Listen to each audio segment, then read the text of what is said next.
যায়? গিয়েছেন কেউ? আছে নাই মনে হয় কেউ। আল্লাহ সবাইকে যাওয়ার তৌফিক দান করেন, জোরে বলেন আমিন। যাইতে মন চায় কার কার? হাত তোলেন তো। নারায়ে তাকবীর, নারায়ে তাকবীর। আয় আল্লাহ, আপনি কবুল করলে টাকা লাগবে না, রিস্কাওয়ালাও মক্কা মদিনার বাসিন্দা হয়ে যায়। আল্লাহ জীবনে একবার হলেও মক্কা মদিনার মুসাফির হওয়ার তৌফিক দান করেন, জোরে বলেন আমিন। ও মদিনা রে, তোর বুকে আমার নবী, যার জন্যে পাগল সবে, যার তরে হইল সৃষ্টি ত্রিভুবন। ভাবি আমি সারাক্ষণে কখন যাব সেখানে, ভাবি আমি সারাক্ষণে কখন যাব সেখানে।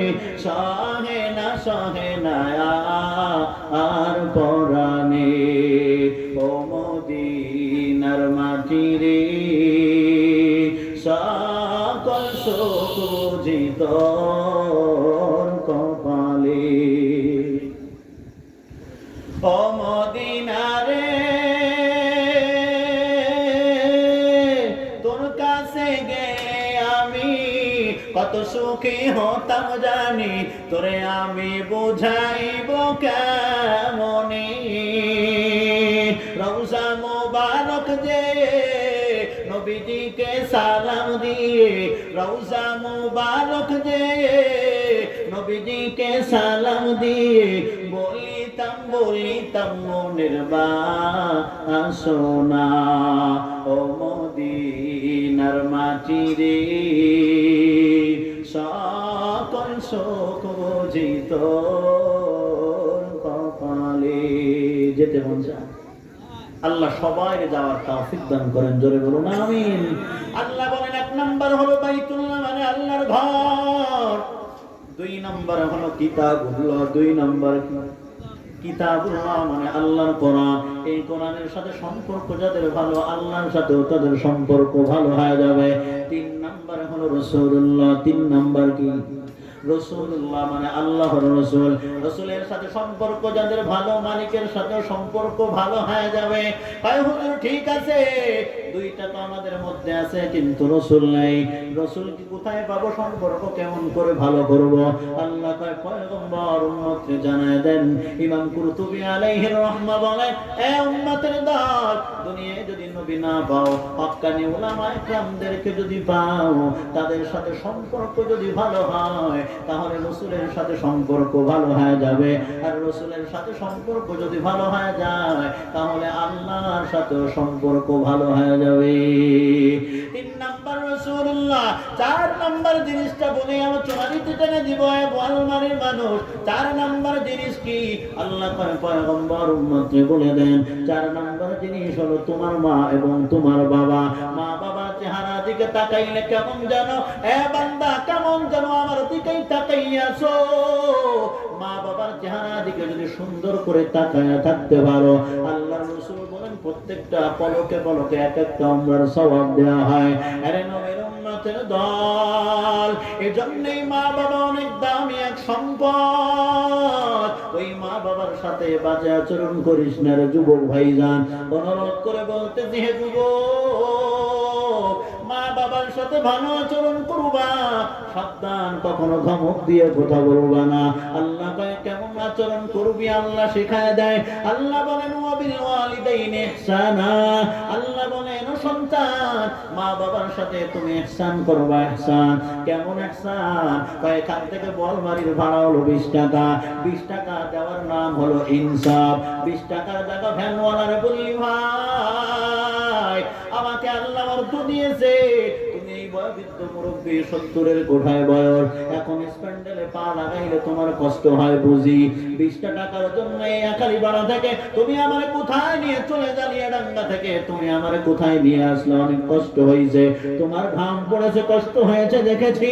20 টাকার জন্য অনেক কষ্ট করেছো, এই 10 টাকা বাড়ায় দিলাম। এই 10 টাকা বাড়ায় দেওয়া মানে 20 টাকার জায়গা 30 টাকা দেওয়ার নাম হলো ইহসান, মানে অনুগ্রহ।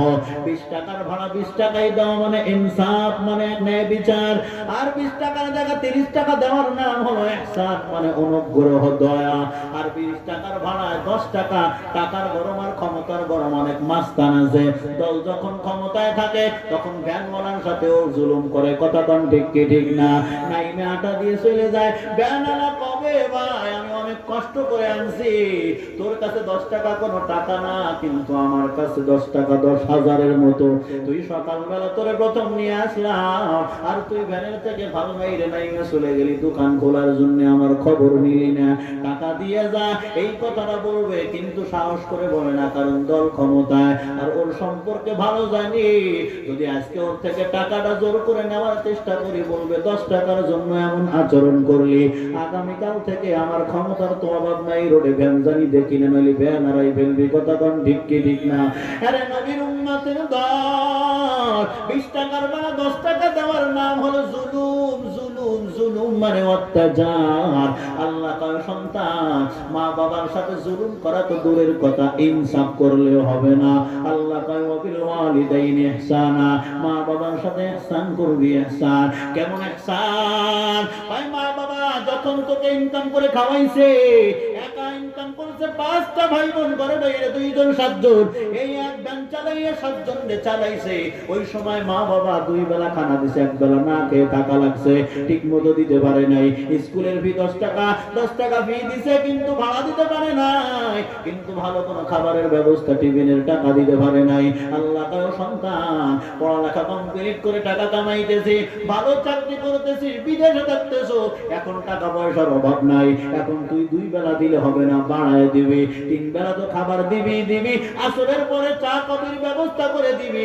আবার যখন মা বাবা খানা দানা কমপ্লিট করে ঘুমাইতে যাবে, ওই সময় ফ্রিজ থেকে নামাইয়া 2 মুঠো আঙ্গুর হাতের মধ্যে তুলে দিবি, আনার দিবি। সকালবেলা তোরা নাস্তা করো, মা বাবা তো নাস্তা করো তেমন চায়, এখন টাকা হয়েছে, মা বাবার তুই বাড়ায় 6 বেলার খাবারের ব্যবস্থা করবা। এর নাম হলো ইহসান। এর নাম কি? এর নাম হলো ইহসান। আল্লাহ বলেন ওয়াবিল ওয়ালিদাইনি ইহসানা, সন্তান মা বাবার সাথে ইহসান করবা। ইহসান, ইহসানের শালিস তরজমা সহজ বক্তব্য এতটুকু মনে রেখে, মা বাবা সন্তান থেকে যতটুকু ভালো আচরণ আশা করে, এর চাইতে বেশি দেওয়ার নাম হলো ইহসান। আল্লাহ কয় এখানেই শেষ হবে না, মা বাবার হক এখানেই শেষ না। কি করবি? কয় ইম্মা ইয়াবলুগান্না ইনদাকাল কিবারা আহাদুহুমা আও কিলাহুমা ফালা তাকুল লাহুমা উফফিন ওয়ালা তানহারহুমা ওয়া কুল লাহুমা কওলান কারীমা।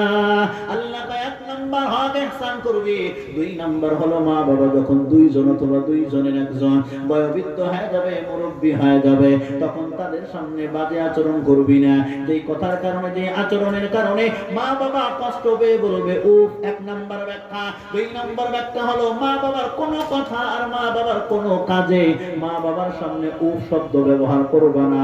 তুমি কষ্ট পাইছো এটা যেন মা বাবা বুঝতে না পারে, কারণ সন্তান কষ্ট পাইলে মা বাবাও কষ্ট পেয়ে যায়। আল্লাহ কয় এমন আচরণ করবি না, মা বাবা কষ্ট পেয়ে বলবে উফ। 1 নাম্বার ব্যাখ্যা। 2 নাম্বার ব্যাখ্যা হলো মা বাবার কোনো আচরণে তুমি সন্তান তুমিও উফ শব্দ ব্যবহার করবা না। উফফি ওয়ালা তানহারহুমা। এ বান্দা, আল্লাহ এখানে তাইন করে দিলেন কেন? নির্দিষ্ট কেন করে দিলেন? যখন বয়োবৃদ্ধ হয় তখনই আচরণ করবি। কেন বলেছেন? ইমাম গাযালি আলাইহির রাহমা, ইমাম কুরতুবী আলাইহির রাহমা, 2 জন 2 মুফাসসিরের একমত। 2 জনই বলতেছেন সন্তান যখন ছোট থাকে, মা বাবার ইনকামের উপরে বেসিস করে, তখন এই সন্তান মা বাবার সাথে ধমক দিয়ে কথা পায় না, কারণ জানে যদি মা বাবা রাগ করে তাহলে তোমার টাকা দিবে না। 14-15-20 বছর যখন বয়স, এই সময় সন্তান মা বাবার পকেট থেকে টাকা নিতে হয়। সন্তান যদি মা বাবার সাথে বাজে আচরণ করে, বাবা যদি ঘর থেকে নামায় দেয়, অন্য কোথাও থাকার জায়গা নাই। কিন্তু রে সন্তান, পড়ালেখা কমপ্লিট করে যখন টাকা কামাইতেছো, চাকরি পাইলি, এ সন্তান এখন বিদেশ যাইতেছো, টাকা পয়সার অভাব নাই, এখন তোর ইনকাম মা বাবা খায়, মা বাবার ইনকাম তুমি খাও না, এখন টাকার চিন্তা নাই, কোন জায়গায় থাকবা এই ঘরের চিন্তা নাই। আল্লাহ কয় এই সময় মা বাবারে বুড়ি আর বুড়ে বলবে, এটা আমি আল্লাহ ভালো করেই জানি। এই জন্যই বলে দিলাম ও সন্তান, মা বাবার সাথে বয়োবৃদ্ধ হয়ে যাবে, মা বাবা যখন মুরব্বী হয়ে যাবে, এই সময় তুই খারাপ আচরণ করবি, এটা আমি আল্লাহ অনেক আগেই জানি। এই জন্যই বললাম এরা যখন বুড়ে হয়ে যাবে খারাপ আচরণ করিস না সন্তান। ইম্মা ইয়াবলুগান্না ইনদাকাল কিবারা আহাদুহুমা, মা মা বাবা যখন বয়োবৃদ্ধ হয়ে যাবে বাজে আচরণ করিও না, তারা কষ্ট পেয়ে যেন ও শব্দ ব্যবহার না করে। এরপরে আল্লাহ বলেন 3 নম্বর হক হলো ওয়ালা তানহারহুমা, সাবধান, মা বাবারে ধমক দিয়ে কথা বলবা না। ভালো কথাও যেন ধমক দিয়ে ঝাড়ি দিয়ে না বলা হয়। মা বাবারে ধমকায় কথা বলবা না, ভালো কথা এইটাও ধমক দিয়ে বলবা না, ভাই কান্না কথা বলবা। আল্লাহ কয় কওলান কারীমা, কওলান কারীমা আয় কওলান লাইয়িনান সাহলা, কওলান কারীমা আয় কওলান লতীফা, কওলান কারীমা আয় কওলান সাদীদা, কওলান কারীমা আয় কওলান জামিলা। আল্লাহ কয় জানি দিয়ে কথা বলবা না। কেমনে কথা বলবা? কয় একেবারে নরম চূড়ান্ত পর্যায়ের নরম ভাষায় মিষ্টি ভাষায় কথা বলবা, শ্রুতি মধুর রেখে কথা বলবা। মা বাবার সামনে একেবারে নরম ভাষায় কথা বলবা। কুল্লাহুমা কওলান কারীমা, কওলান কারীমা আয় কওলান লতীফা, কওলান কারীমা আয় কওলান লাইয়িনান সাহলা, কওলান কারীমা আয় কওলান জামিলা, কওলান কারীমা আয় কওলান সাদীদা। সহজ সহজ ভাষায় কথা বলবা। এই সহজ ভাষার কথা ইমাম কুরতুবী বলেন। কেন বললেন? ভাই সন্তান তো বড় শিক্ষায় শিক্ষিত হয়ে গেছে, মা বাবা তো চাষা কৃষি কাজ করে, এখন বাসায় আইসা সন্তান যদি গরম ভাষায় মানে সাধু কি বলে সুন্দর ভাষায় কথা বলে, তাহলে মা বাবা বুঝতে পারবে না, মা বুঝতেও পারে না, বলতেও পারে না। সন্তান বাসায় এসে ভাত না বইলা মার ডাক দিয়ে কয় মা রাইস আনো, মা কয় কি বাবা রাইস আর পাইবে? বক্তব্য জীবনে কোনোদিন শুনি নেই। এই ভাষা বুঝতে না পাইলা সন্তানকেও বলতে পারে না আব্বা তোর কথা বুঝি নাই। আল্লাহ তাআলা কয় সন্তান সাবধান, কওলান সাদীদা, সহজ ভাষায় কথা বলবি। তুই বিসিএস ক্যাডার গিরি এখানে চলবে না, এটিও নয় কোনো ম্যাজিস্ট্রেট গিরি মা বাবার সামনে চলবে না। এই সব মাস্তানি তোর অফিসে করবি।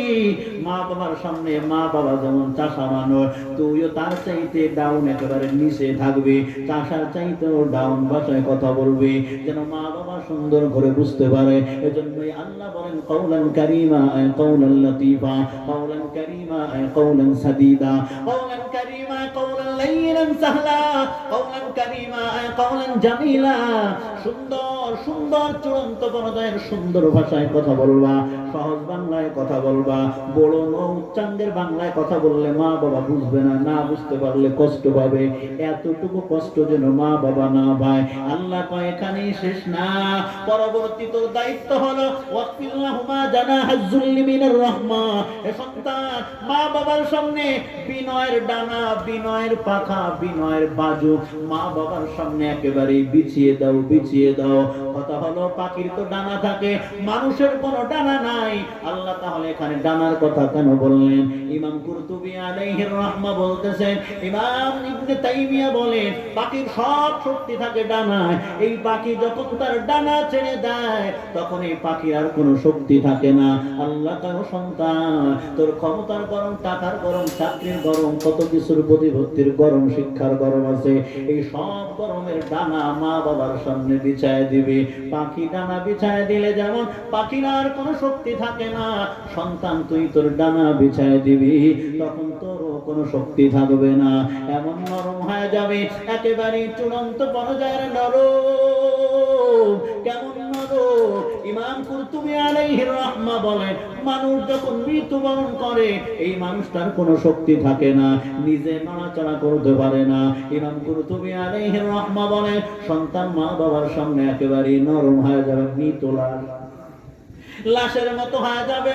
এই সন্তান নিজে যেমন চলাফেরা কি বলে মৃত্যু মানুষ যেমন নড়াচড়া করতে পারে না, এই সন্তানটা মা বাবার সামনে এমন ভাবে থাকবে মা বাবা যা বলবে তাই, সত্য মিথ্যা মা বাবা যেটাই বলুক না কেন, শরীয়ত সাংঘর্ষিক যদি না হয় মা বাবা যেটা বলবে এটাই। আরে সন্তান ঘর করবি, ঘর করার সময় আব্বা বলছে সন্তান এই পোতা এইভাবে করলে ভালো হয়, এইভাবে করিস না, কিন্তু আব্বা তুমি তো ডিজিটাল, আমরা ডিজিটাল, তুমি বোঝনি। আল্লাহ কয় তোর বাপ যা বোঝে তা তুই বোঝো না, যদি বুঝতি তাহলে জিন্দেগিতে মা বাবার কথা ফালায় দিত না। অনুরোধ করে বলে দিতেছি 10-15 মিনিটের ভিতরে আলোচনা নীতি টেনে দিব। আরে নবীর উম্মতের দল, আল্লাহ তার সন্তান মা বাবার সাথে ভালো আচরণ করবি, ভালো আচরণ করবি। ও যুবক ভাইদান পা দুইটা গায়ে দেন, আমি আপনার পা ধরে বলে যাইতেছি রে ভাইজান, মা বাবার দোয়া নিয়ে সামনে আগায় যান। স্বর্ণ কি বলে ছাই ধরবেন, স্বর্ণ হয়ে যাবে। আর মা বাবা যদি বদদোয়া করে দেয় তাহলে আপনি স্বর্ণ ধরবেন, ছাই হয়ে যাবে। আমার এক মুসল্লি আছে, আমি যেখানে জুমা পড়াই, মঞ্জুরুল ইসলাম নাম। এই মঞ্জুর ভাইরে আমরাই দেখেছি, আমাদের সামনেরই ঘটনা। ওনার বাবা 3 ভাইরে সব দিছে, কিন্তু ওনারে তেমন কিছুই দেয় নাই। জিজ্ঞেস করলাম, মঞ্জু ভাই আপনার বাবা আপনারে ঠকাইছে, আপনার কোনো কষ্ট আছে? এই কথাটা বলতে দেরি হয়, চোখের পানি ছেড়ে দিয়ে দর দর করে চোখের পানি ছাড়তেছে। আমি বললাম, ভাইজান কাটা গায়ে লবণের ছিটা লাগছে মনে হয়। ভাই না না, কাটা গায়ে লবণের ছিটা না। আমি বললাম, তাহলে কান্নার আওয়াজ কেন? ভাই হুজুর, আমার বাবা আমার 3 ভাইরে অনেক কিছু দিয়েছে, আমার তেমন কিছু দেয় নাই। কিন্তু আমার আব্বা আমারে যা দিয়েছে এই 3 ভাই তার ছিটা ফুটাও পায় নাই।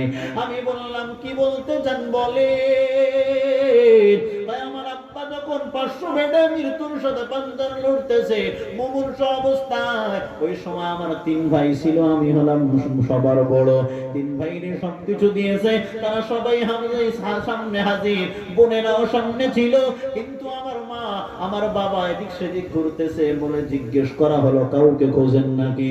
উনি বললেন, হ্যাঁ আলিফের আব্বারে একটু দেখতে মন চায়, মানে বড় সন্তান মঞ্জুরে একটু দেখবো। মঞ্জু ভাইকে মোটর সাইকেল দিয়ে আমার গাড়িতে করে নিয়ে যাওয়া হয়, আমিও সাথে ছিলাম, নিচে দাঁড়ানো, উপরে চলে গেলেন। ওখানে কি হয়েছিল আমি জানি না, কিন্তু সেদিন আমার বললে ওই সময় আমার আব্বা আমার হাতটা 2 হাতে জড়াইয়া চোখের পানি ছেড়ে দিয়েছেন। শরীরে শক্তি নাই, কান্না করার মতো শরীরে শক্তি নাই, চোখের পানিতে দাড়ি মোবারক ভিজে যায়। আমি জিজ্ঞেস করলাম, আব্বা কেন কান্না করতেছে?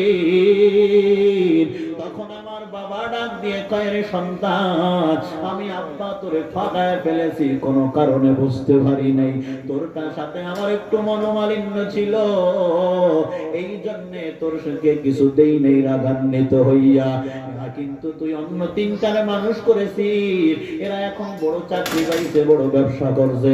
কিন্তু এরা যখন ছোট ছিলি, তুই বড় ভাই, তুই তো সংসার চালাইছি। বড় ভাইয়ের উপরে অনেক দায়িত্ব থাকে, তিনি চালায়, কিন্তু মা বাবার কাছে মূল্য নাই। কথা কয় এরে নবীর উম্মতের দল। মঞ্জু ভাই তখন বললেন, বাবা আমার হাত জড়াইয়া ডাক দিয়ে কয়, রে সন্তান, আমার রাগান্বিত হওয়ার কারণে কোনো কিছুই তোরে দেই নাই, কিন্তু আমি বাবা একেবারে বিদায়ের মুহূর্তে সবাই তো সব দলিল পত্র করে লিখে দিয়েছি, তোরে যদিও কিছু দেই নাই ও সন্তান, আমি বিদায় বেলা দোয়া করে যাই, আল্লাহ তোরে কোনো কিছু কম রাখবে না।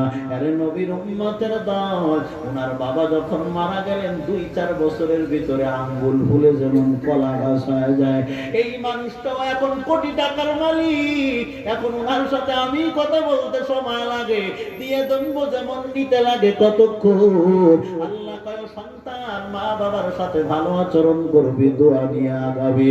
মা বাবা যদি দোয়া করে দেয়, ছাই ধরবা স্বর্ণ হয়ে যাবে। আর মা বাবা যদি দিল থেকে বদদোয়া করে দেয়, স্বর্ণ ধরবা কেমন যেন ছাই হয়ে ধরা দিবে।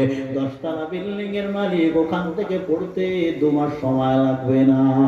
অনুরোধ করে বলে যাইতেছি, মা বাবার দোয়ার মতো দামি কোনো দোয়া নাই, দোয়া নাই। আরে যুবক, অনেকদিন ধরে টাকা দিয়েছিস, চাকরি হয় না, ইমামের কাছে দৌড়াও, হুজুর দোয়া কর। আরে দোয়ার ভান্ডার আর দোয়ার খাজিনা তো ঘরেই রেখেছি। মা বাবার হাতে হাতটা লাগায় বলবি, মা তাহাজ্জুদে যায়, সিজদায় যায়, একটু দোয়া কর আমার জন্য। হয়তো 3 দিন না হয়, 7 দিন না হয়, 9 দিন না হয়, 15, 17, সর্বোচ্চ 21 দিন দোয়া করতে বল। যদি বিশ্বাস না হয় আমল করতে বল, আল্লাহ এমন একটা মাধ্যম বাতলায় দিবেন। আল্লাহ কয়, পয়গম্বর, দুনিয়ার সব মানুষের দোয়ার মাঝে পর্দা দেওয়া হয়, যাচাই বাছাই না করার আগে আসমানে আনা হয় না। কিন্তু সন্তানের জন্য মা বাবা যখন দোয়া করে দেয়, তখন এই দোয়ার যাচাই বাছাই করা হয় না, সাথে সাথে আমি আল্লাহর দরবারে কবুল হয়ে যায়। অনুরোধ করে বলি, আরে নবীর উম্মতের দল, আমি সব জায়গায় বলি, আজও বলে আলোচনার ইতি টেনে দিব। আমি বলি, আরে কে চিনে, কে জানতো, কে জানে আমার বাড়ি কই, কে জানে আমার মা বাবা কেমন। অহংকার করি না, বুঝানোর জন্য বলছি উম্মত গো, এই চেয়ারে বসার ক্ষমতা আমার না, ইলম না, আমল না রে ভাইজান। নিচে অনেকেই বসে আছেন, উপরেও ভাইজান আছেন, এদের জুতা সুজা করার মতো কোনো এলেম আমল আল্লাহর ভিতরে নাই। কিন্তু আমার আল্লাহ আলাদা একটা যোগ্যতা দিয়া বাংলাদেশের সব প্রান্ত থেকে অপর প্রান্ত পর্যন্ত সম্মানের চেয়ারে বসায় ঘোরায়। এটা আমার এলেমের মাস্তানি না, আমলের মাস্তানি না, এর কণ্ঠের মাস্তানি না রে ভাইজান। এর পিছনে দোয়া হলো মা বাবার দোয়া। এজন্য দোয়া নিয়ে সামনে আগায় যাও। আল্লাহ বলেন, সন্তান মা বাবার দোয়া নিয়ে আগাবি, জিরো থেকে হিরো হয়ে যাবি। সব জায়গায় ঘটনাটা বলি, আজও বলে আলোচনার রীতি টেনে দিব। মা বাবা কেমন দামি এক সম্পদ। আরে নবীর উম্মতের দল, গত বছর 23শে ফেব্রুয়ারি বয়ান করতে গিয়েছিলাম বাগেরহাট রায়ন্দা খুন্তাকাটা। 3 দিনের প্রোগ্রামের শেষ আলোচক আমি। শেষ অধিবেশনে আমার বয়ান, গভীর রজনীতে বয়ান শুরু হবে 11টা প্লাস বাজে। এরপরে মাদ্রাসার শেষ আলোচক আমি। এরপরে আমার পাগড়ির ঝামেলা আছে। মোহতামিম সাহেব জিজ্ঞেস করলেন, হুজুর ছোট ছোট বাচ্চারা আছে কয়জন? কয় 5 জন। কি করতে হবে? কয় পাগড়ি দেন। আমি বললাম বয়ানের পরে দেই। কয় হ্যাঁ ঠিক আছে। বয়ান যখন কমপ্লিট হয়ে গেল, 5 বাচ্চারা হাফেজে কোরআনের মাথায় পাগড়ি পরায় দেওয়া হবে। 4 জনকে পাগড়ি দিলাম, ওরা সামনে আগায় গেল। এই 4 জনের সবার গার্ডিয়ান আছে, বাবা সবার সাথে আসছে। 5ম জনের মাথায় পাগড়ি পরাবো। যখন পাগড়িতে একটা প্যাচ দিছি, তখন বাচ্চার দাঁড়ায় থাকতে পারে না, শুধু কান্না করতেছে, অন্যদিকে তাকানো। আমি জিজ্ঞেস করলাম, এই মাহফিলের পরিবেশ এই দিকে তাকাবে, অন্যদিকে তাকাই আছে কেন? এইভাবে তো পাগড়ি পরিধান করানো যায় না। মোহতামিম সাহেবকে বললাম, হুজুর এই সন্তানটাকে ডান বাম কিছুই বোঝে না। এই কথাটা বলতে দেরি হয়, হুজুরের কাটা গায়ে কেমন যেন লবণের ছিটা লাগছে। হুজুর তখন ডাক দিয়ে কয়, হুজুর এই বাচ্চাটা ডান বাম সব বোঝে, কিন্তু চোখে আলো নাই। আমি বললাম কি হয়েছে বলে? এই বাচ্চাটা জন্মান্ধ। এই বাচ্চাটা অন্ধ, মানুষ চোখে দেখে না। হুজুর অন্ধ হলে কি হবে? ওর অন্তরের পাওয়ারটা এতই ভালো। এই যে যাদেরকে পাগড়ি দিলেন, এরা 4 জনই 3 বছর 3.5 বছরে হাফেজ। কিন্তু এই বাচ্চাটা মাত্র 8.5 মাসে কোরআন মুখস্থ করে হাফেজ হয়ে গেছে। আরে নবীর উম্মতের দল, পাগড়ি পরিধান করাবো। এই বাচ্চারে ডাক দিলাম, বললাম আয় পাগড়ি পরায় দে, এরপরেই দোয়া হবে। সবাই বিদায় নিবে অপেক্ষমান। এই বাচ্চা শুধু কান্না করতেছে। আমি বললাম আর কান্না করবি না, হয়তো আল্লাহ তোর এই চোখের পাওয়ার দেয় না, এই জন্যই অন্তরের পাওয়ার দিছে। তাকায় দেখ, এই 4 বাচ্চা সারা রাত সারাদিন কোরআন দেখে পড়ছে, মুখস্থ করেছে, লাগছে 3 বছর। আর তুই এই কোরআনটা মুখস্থ করার জন্য 7.5 মাস থেকে 8 মাস সময় লাগাইলি, কিন্তু একবারও দেখতে পারলি না এই কোরআনের কালারটা সাদা নাকি কালা, কোরআনের অক্ষরটা কেমন তুই দেখতে পারলা না। এই কথাটা বলতে দেরি, আবার কান্নায় বিভোর। জিজ্ঞেস করলাম কেন আমার কান্না করতেছো? ও তখন ডাক দিয়ে কয়, হুজুর তাকাইয়া দেখে এই 4 জনের মাথায় পাগড়ি পরায় দিছে। এই 4 বাচ্চা আয়নার সামনে দাঁড়াবে, যায় দেখবে কত সুন্দর সম্মানের এই পাগড়ি সাদা নাকি কালা। এরা দেখতে পারবে। এই 4 সন্তান বাবা মার সামনে দাঁড়াবে, বাবা মা আনন্দে আত্মহারা পাগল করা হয়ে যাবে। কিন্তু আল্লাহ আমার কপালটা এতই খারাপ বানাইছে, তার হাতের থেকে পাগড়ি নিলাম, চেহারাটাও দেখার সুযোগ হলো। তার হাতের থেকে পাগড়ি নিয়েছি, চেহারাটাও দেখার সুযোগ নাই। আমি বললাম আর কি সমস্যা তোর বল? হুজুর তাকাইয়া দেখেন, এই 4 বাচ্চার গার্ডিয়ান আছে, তাদের মাথায় সম্মানের টুপি আর আদর আর তসবিহ দেওয়া হলো, কিন্তু আমার নামের পাশে কোনো গার্ডিয়ান নাই। আমি বললাম কেন? তোর আব্বা আম্মা দুনিয়াতে কি কেউ নাই? কথাটা বলতে দেরি হয়, চোখে আর পানি ধরে রাখতে পারে না। ও তখন বলে, হুজুর না, আমার যখন 6 পারা না হয়েছিল, ওই সময় আমার আব্বা আম্মা আসার জন্য চিন্তা করলেন। দিলেন। বাচ্চা যখন কোরআন হাতে নেয় ওই সময় মা বাবা যায়, মা বাবা উস্তাদরা হাদিয়ে তোফা দেয়, বাচ্চাদেরকে মিষ্টি মুখ করায়। আমার মা বাবাও ইচ্ছা ছিল, কিন্তু আমার বাবা রিক্সা চালাইতে, আমার বাবা ওই সময় টাকা ম্যানেজ করতে পারেনি। এই চারজন টাকা ম্যানেজ করেছিল, কিন্তু আমার আব্বা ওই দিন টাকা পৌঁছাতে পারে নাই।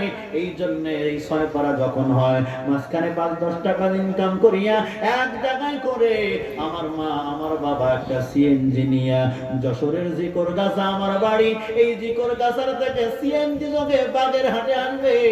কিছু দূরে আসার পরে পিছন থেকে দুলা পরিবহনে আমার মা বাবাকে বহনকারী গাড়িকে চাপা দেয়।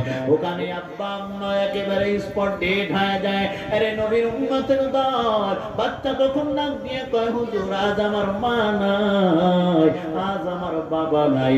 যদি আব্বা আম্মা থাকতো তাহলে আব্বা আম্মা আজকে অনেক খুশি হইতেন, কারণ আমার আব্বা আম্মার স্বপ্ন ছিল আমার সন্তানটা হাফেজে কোরআন হবে, সম্মানের পাগড়ি পরবে, মা বাবা দেখবে, অনেক আত্মতৃপ্তি পাবে। আমার কোনো গার্ডিয়ান নাই, এই জন্য আরো কান্নায় পাগল ভরা। পিছনে এক টাকায় দেখলাম মুরব্বী চেয়ারে বসে বসে কান্না করতেছে। জিজ্ঞেস করলাম, ও সাহেব আপনি কেন কান্না করতেছেন? কয়, হুজুর আমি ওর গার্ডিয়ান। আমি বললাম, কেমন গার্ডিয়ান? ও তো বললো গার্ডিয়ান নাই। মুরব্বী তখন বলে, হুজুর আমি ওর রক্তের ব্লাড কানেকশনের কোনো গার্ডিয়ান না, কিন্তু এই বাচ্চাটা যেদিন এখানে আসে, আমি এক মুদির দোকানদার, আমি এক অসহায় গরিব মানুষ, আমার মাদ্রাসার হাফেজ সাহেব এই বাচ্চারে পাঠায় দিল আমার বাড়ি। ডাক দিয়ে বললাম, কি ব্যাপার, এই বাচ্চা পাঠাইছেন কেন? ভাই এই বাচ্চা আল্লাহর মেহমান, আপনার বাসায় পাঠাইলাম, 3 বেলা 2 মুঠো ডাউল ভাতের ব্যবস্থা করে দিবেন, এই জন্য আপনার বাসায় পাঠায় দিয়েছি। হুজুর ওই দিন থেকে এই বাচ্চা আমার বাসায় খায়, সাথে বাচ্চারা নিয়ে আসে আবার নিয়ে যায়, কিন্তু সব সময় বাচ্চাদের সঙ্গে হিসাবে পায় না। মনে মনে চিন্তা করলাম, আল্লাহ এই বাচ্চাটার বাটি টানার খাদেম খেদমত হয়তো আমি করব, এই জন্য মনে মনে চিন্তা করলাম। আর বাচ্চারা যে বললাম, বাচ্চা তুই এই মাদ্রাসা থেকে আসবি না, কারণ এই হাইওয়ে রোড দিয়ে যখন আসিস সব ড্রাইভার জানবে না তুই অন্ধ মানুষ, চোখে দেখো না, পিছন থেকে যদি গাড়িতে চাপা দেয় মা বাবার একেবারে শেষ স্তম্ভটুকু একেবারে বিদায়ের পথে চলে যাবে, এই জন্য তুই আসবি না। আমি 3 বেলা তোর রাখাল হইয়া খানা পৌঁছায় দিব, তোর এখানে আসার কোনো প্রয়োজন হবে না। হুজুর এইটা আমার পরিচয়, আমি ওর ভাত টানা রাখাল। আমি বললাম, মুরব্বী এই ভাত কত বছর টানেন? প্রায় 1.5 বছর টানতেছি। আমি বললাম, এর বিনিময়ে কি পেয়েছে? মুরব্বী এই কথা বলার সাথে সাথে কেমন যেন কাটা গায়ে লবণের ছিটা লাগছে। মুরব্বী তখন আরো কান্নায় বিভোর হয়ে গেলেন। জিজ্ঞেস করলাম, কি হয়েছে বলেন? কয়, হুজুর বললে আপনি হয়তো বিশ্বাস করবেন। আমি বললাম, না অবশ্যই বিশ্বাস করব। বলে এই বাচ্চা যখন আমার বাসায় আসছে, 6 মাস যখন ওর এই বাসায় থাকার বয়স হয়ে গেল, এরপরে আমার পিছন সাইডে একটু ব্যথার আগমন হয়েছে। আমি সদর হসপিটালে বাগেরহাটে গেলাম, ডাক্তার দেখাইলাম। ডাক্তারকে বললাম, কেন ব্যথা করে জানতে চাই। ডাক্তার তখন বললেন, মুরব্বী আপনার লিভার পুরাটাই পচে গেছে। সন্তান কি করে? কয় 2 মেয়ে 1 ছেলে। তেমন কিছু করে না। কয় অর্থ কেমন? কয় তেমন নাই। কয় তাহলে বাঁচানো আশা নাই, আপনি হয়তো তেমন কিছু দুধ বাঁধবেন না, তাড়াতাড়ি বাসায় চলে যান, মন যা খাইতে চায় মন বেতাই খাওয়ায় দেন, আর তসবিহ টানলে মৃত্যুর জন্য রেডি হয়ে যান।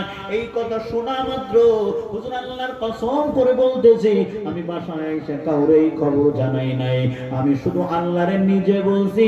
আর এই বাচ্চারে বললাম, বাচ্চা দুনিয়ার কোন মানুষের প্রতি আমার এত ভালো ধারণা ছিল না, ভালো ধারণাও এখন পর্যন্ত নাই, কিন্তু তোর উপরে আমার ধারণা ভালো, কারণ তুই তো অন্তর থেকে দেখতেও পারো না, না দেখলে মানুষ গুনাহ করতেও পারে না।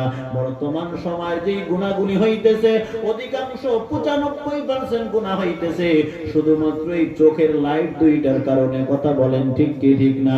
সুতরাং এই বাতি যেহেতু বন্ধ, অতএব তোর আমলনামায় কোনো গুনাহ নাই, সুতরাং তোর অন্তরটা অনেক ভালো।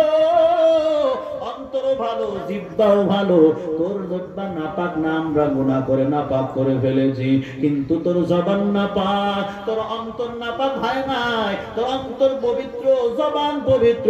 সুতরাং অন্তর, এই পবিত্র অন্তর দিয়া, পবিত্র জিহ্বা দিয়ে যদি আল্লাহর কাছে কিছু চাও, আমার মনে হয় আল্লাহ তোর এই চাওয়া কোনোদিন ফেরায় দিবে না।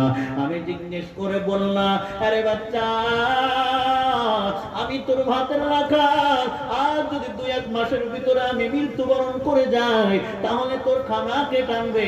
আর খানা না টানলে তোর হয়তো কেউ জায়গার লজিংও রাখবে না, কারণ এই দায়িত্ব তো কেউ নিবে না।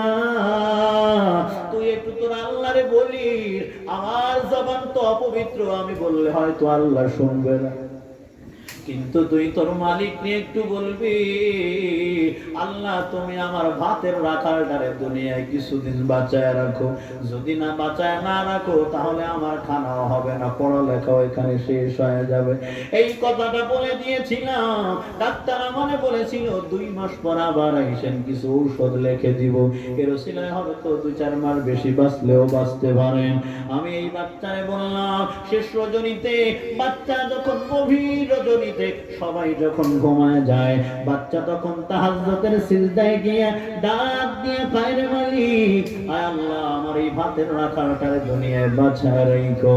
এই বাচ্চাটা 41 দিন পর্যন্ত আমল করেছে, একদিনও মিস হয় নাই। মাঝখানে বাচ্চা কোনো গুনাহ করে না। বাচ্চা তার মালিকরে বলেছিল, মালিক, আমার এই ভাতের রাখালটারে তুমি দুনিয়া থেকে বিদায় করে দিও না। আরে নবীর উম্মতের দল, মুরব্বি তখন বলে, 2 মাস পরে আবার যখন গেলাম, এই 2 মাসের ভিতরে ব্যথাটাও কেমন যেন কম মনে হয়।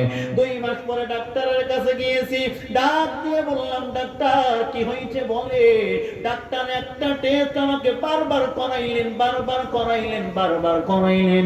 আমি ডাক্তারকে জিজ্ঞেস করলাম, একই টেস্ট, একটা আলতা কেন বারবার করতেছি? 1 ল্যাব থেকে করে না, 10টা আলতা করাইছে, 10 ল্যাব থেকে। সারাদিন এই ডাক্তারও কোনো রোগী দেখে নাই, আমাকেও কোনো সুযোগ দেয় নাই, এইভাবে দেখাইতেছে। আমি ডাক্তারের জিজ্ঞেস করলাম, ডাক্তার একেবারে কিংকর্তব্য বিমূঢ়, কোনো আওয়াজ নাই। পরিশেষে আসরের সময় ডাক্তার ডাক দিয়ে কয়, আরে মুরব্বি, এমন কি ভালো আমল করলেন, মিরাকেল ঘটনার অবতারণা। আমি বললাম, বুঝি নাই, কি হয়েছে বলে। আপনার যে অসুস্থতা ছিল তা একেবারেই সমাধান হয়ে গেছে। আপনার লিভারটা আগের টেস্টে দেখেছিলাম পুরাটাই পচে গেছে, কিন্তু এখন দেখতেছি 25 বছরের যুবকের যেই লিভার, আপনারও তার চাইতে ভালো লিভার। ভাই কি বলেন? মুরব্বি কয়, ডাক্তার আমি জানি মিথ্যা আশা দিয়ে তুই আমার হাসাইতে চাও, এই শেষ মুহূর্তে আমার সাথে কৌতূহল করবি না। না না, আমি একটা টেস্টের জন্যই বারবার করাইছি, আমার এই ডাক্তারি জীবনে কোনোদিন এইটা দেখি নাই। একটা টেস্ট করাইলাম, মনে হয় ভুল হইছে, কারণ আগের টেস্টের খবর জানি পুরাটাই পচে গিয়েছে, এজন্য আমি বারবার করাইলাম, কিন্তু 10টা করাইছি। তাকায় দেখেন, এই 10টা টেস্টে একই রিপোর্ট এসেছে, বরং আমি নিজে যে আপনার আল্ট্রাসোনোগ্রাম করাইলাম, তাকায় দেখলাম না না, পুরাটাই কেমন যেন সুস্থ হয়ে গেছে। জোরে কোন সুবহানাল্লাহ। আরে নবীর উম্মতের দল, কোরআনের বরকত আছে না নাই? জোরে বলেন। আরে বান্দা, অনুরোধ করে যায়, এই মাদ্রাসার উদ্যোগে আজকে মাহফিল। অনেকেই আছে ওই বাচ্চার মতো মা নাই বাবা নাই, আছে না? মা নাই বাবা নাই, 3 মুঠো ডাউল ভাত খাবে এমন কেউ নাই। হুজুর খাদেম হইয়া মাদ্রাসার এই আয়োজনে সুন্দর এক ব্যবস্থা করে দিলেন। এই মাদ্রাসার বাচ্চারা আছে, এতিম অসহায়দের মুখের দিকে তাকাইয়া এখানে অনেকেই বসে আছে, অনেকের মা নাই বাবা নাই। মা বাবা কবর থেকে ডেকে বলে, সন্তান 3 কাপড়ের প্যাকেট বানায় আমি আব্বারে কবরে ফালাইলাম, 5 কাপড়ের প্যাকেট বানায় আমি মারে কবরে ফালায় দিলি। তাকায় দেখ, বৃষ্টির পানি গড়ায় গড়ায় কবরে যায়, ফিরানোর মতো কেউ নাই রে সন্তান।